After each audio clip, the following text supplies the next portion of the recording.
et donc tous les points de vue. Et de ce fait, alors quand j'essaie de mettre en valeur l'importance de cette éthique séculière, certains de mes amis, parfois des amis chrétiens ou musulmans, ont une sorte de réticence et mettent des réserves à l'égard de ce point de vue. En effet, pour eux, les mouvements séculiers, à l'image de la Révolution française, de la Révolution bolchevique, se sont accompagnés d'une persécution des institutions religieuses. Et là, je crois qu'il faut faire une distinction entre les religions elles-mêmes et leurs messages et les institutions religieuses. Et critiquer l'un n'implique pas de critiquer l'autre. En effet, qui pourrait critiquer le message fondamental de toutes les religions qui est celle d'un amour universel? On ne peut pas imaginer qu'on critique cette notion qu'il faut s'aimer les uns les autres. Par contre, les institutions peuvent s'être livrées à des excès regrettables, et on voit ça d'ailleurs dans le cas des révolutions qui ont été mentionnées. Ces révolutions se sont faites contre des classes aristocratiques qui opprimaient le peuple et qui souvent bénéficiaient d'un soutien inconditionnel des institutions religieuses. Et donc, cette révolte contre les classes qui opprimaient la majeure partie de la population, eh bien, était une révolte aussi contre les institutions religieuses, mais elle a été étendue à la religion elle-même, contre Dieu et contre la religion. Et donc, même aujourd'hui, on voit bien que au sein même des religions, il y a toutes sortes de méfaits qui peuvent être commis par ces institutions. Et donc, c'est pour ça que moi-même, j'établis cette distinction et qu'il y a 2 ans, j'ai donc mis fin à une pratique qui me semblait pas très saine, à savoir que depuis 4 siècles, l'institution du Dalai Lama combinait à la fois un pouvoir spirituel, ou disons une autorité spirituelle, et un pouvoir temporel. Je pense que cette situation n'était pas saine, ce mélange n'est pas bon, et donc c'est pour ça que j'ai volontairement, heureusement, avec un bonheur et avec joie et orgueil, fièrement, j'ai mis fin à cette confusion entre pouvoir spirituel et temporel. Et donc en Inde, il est clair que l'aspect séculier n'est jamais entendu d'une manière négative. Au contraire, au sein du respect de toutes les religions, y compris le respect, bien sûr, des non-croyants. Donc, si cette telle attitude existe, comment promouvoir une telle position? Est-ce que ça peut se faire en prêchant? Non. Est-ce que ça peut se faire par la prière? Non, ça ne suffit pas. Je crois qu'il faut promouvoir une hygiène mentale, une hygiène des émotions, de la même façon qu'on enseigne maintenant une hygiène physique pour être en meilleure santé. Et pourquoi pas? On sait très bien que le fait de prendre soin de nos émotions, de sorte que est la meilleure manière de développer un esprit sain, un esprit en bonne santé, c'est-à-dire il ne s'agit pas là d'essayer de se préoccuper des vies futures, du nirvana, mais simplement comment soi-même avoir une vie empreinte de plénitude, une vie heureuse, une famille harmonieuse et une communauté heureuse et harmonieuse. Et donc, malheureusement, l'éducation n'enseigne pas suffisamment cette hygiène de l'esprit, cette hygiène mentale. Et donc, comment faire? Je crois que si l'on y réfléchit, et on parle d'hygiène physique, c'est-à-dire pour rester en bonne santé. Rester en bonne santé, c'est éviter les maladies. Et la bonne santé, dans le cas de l'hygiène de l'esprit, c'est d'avoir un esprit calme, serein, posé. Et donc, lorsque l'esprit est perturbé par toutes sortes de poisons mentaux, comme la colère et autres, on peut vraiment dire que c'est une perturbation mentale, un manque de santé mentale, qui détruit la paix de l'esprit et la capacité, en plus, d'apprécier la réalité telle qu'elle est. Donc il y a une distorsion de la réalité qui se produit, elle est biaisée comme je l'ai mentionné. Et donc il est important que, sachant que la nature profonde de l'esprit est pure éveil, pure conscience, de se rendre compte que toutes ces émotions sont en fait des fabrications qui ne rendent pas l'esprit en bonne santé. Donc tout ce qui réduit en fait notre capacité à apprécier cet aspect plus fondamental de l'esprit et qui l'obscurcit peut être considéré comme négatif. Et tout effort qui vise à réduire les émotions perturbatrices, destructrices, négatives, et à réduire la distorsion de la réalité à laquelle nous procédons très souvent, sont les caractéristiques d'un esprit en bonne santé. Et donc, pour accomplir cela, il faut naturellement éprouver de l'intérêt pour ça. Si on n'a pas d'enthousiasme pour quelque chose, eh bien, on ne précise pas la valeur de cette chose et on n'est pas tenté donc d'essayer de l'accomplir en nous-mêmes.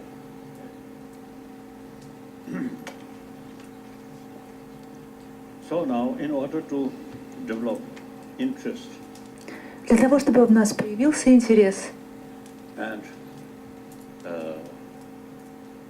in order to know possibility to these things, к светской этике, для того, чтобы у нас возникли возможности для пропаганды светской этики. if there is the possibility to develop more calm mind, I think everybody Мы должны ответить себе на вопрос, можем ли мы добиться покоя ума. Если мы, я думаю, подумав, мы все с этим согласимся. Если есть такой метод, который позволит достичь покоя ума и потом продвинуть эту идею, то будет полезно его применить. factors. Обычно я перечисляю 3 фактора, на которые можно опираться для продвижения светской этики. Number one, Первый из них — наш общечеловеческий опыт. everybody is come from others, Посмотрите, все мы родились на свет из чрева матери, survived by others' care, и мы выжили, потому что мать заботилась о нас. others' milk. Она выкармливала нас своим молоком. Those animals Даже животные, come from mother and nurtured by mother. те животные, которые родились из чрева матери и которых матери опекали, Affection, так уж устроены биологически, other side, and also они чувствовали колоссальную любовь со стороны матерей, а дети, потомство также питало такую же любовь по отношению к своим матерям. tremendous closeness feeling. Даже у птиц мы наблюдаем невероятное чувство близости, которое связывает детенышей и родителей, мать и отца. That way, we are in that category. Мы, люди, тоже относимся именно к этой категории живых организмов. Survival, Наше выживание child depends целиком и полностью on someone else. зависит от заботы других существ. Без этой заботы Not survive. мы не способны выжить. Нам никак не выжить. Then also, that's experience. И еще, And when you were very, very young, то, что мы пережили в те годы, когда мы были совсем маленькими, else care. и наше выживание That experience было в руках других людей, эти переживания, much absorbed in our blood. они впитываются в нашу кровь. So now here,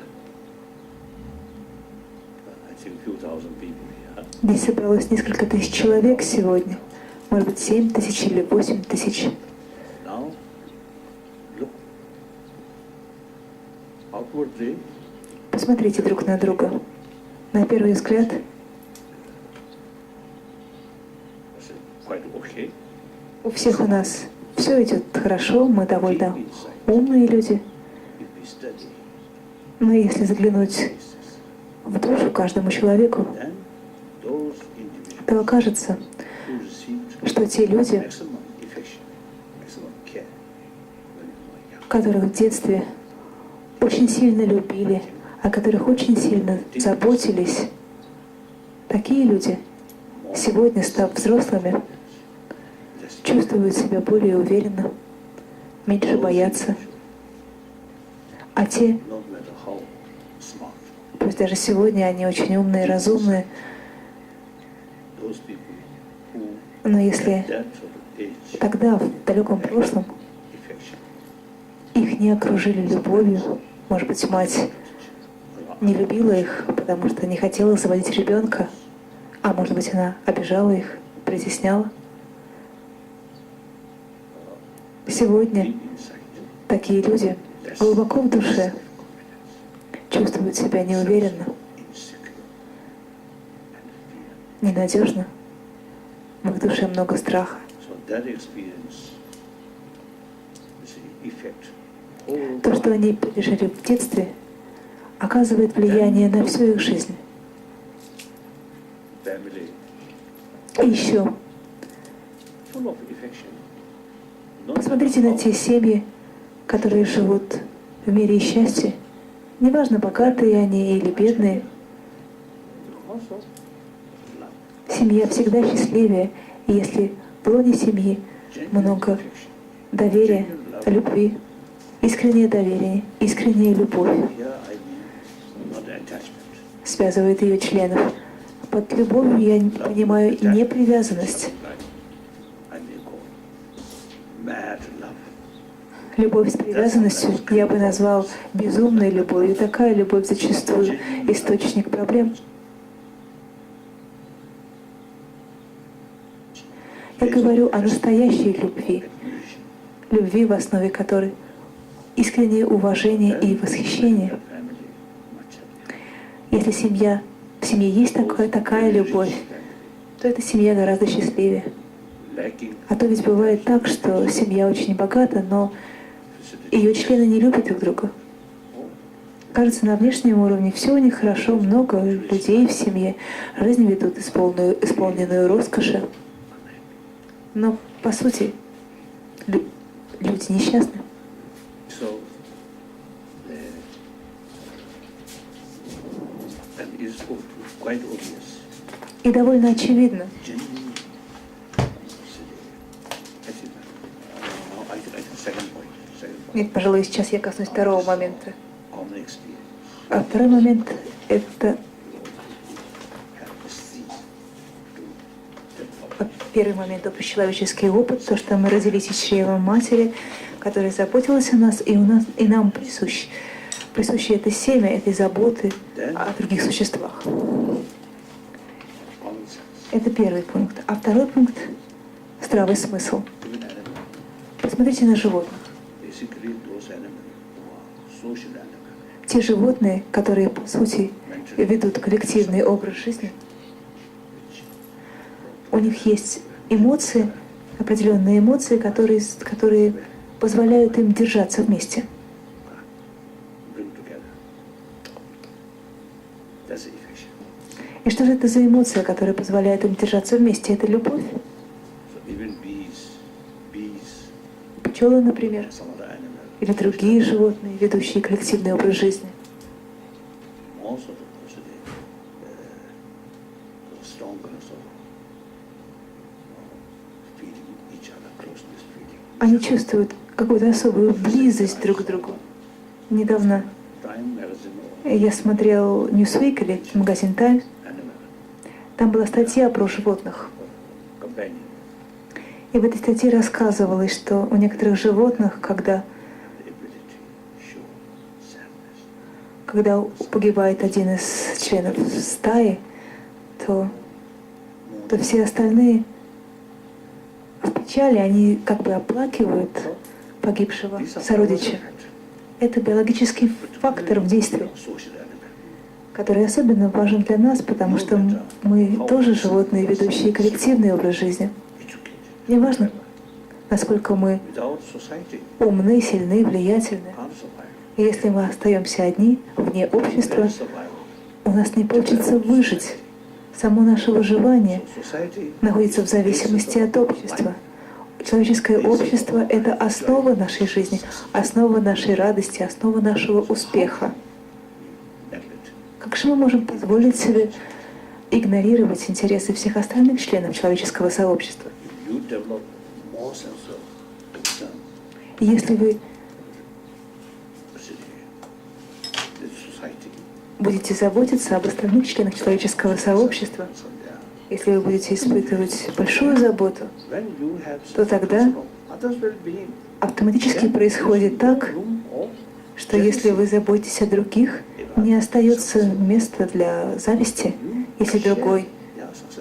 процветает, we share, mentally we share, oh, how bad. на внутреннем уровне мы готовы порадоваться за него, сказать, как замечательно, что он достиг успеха.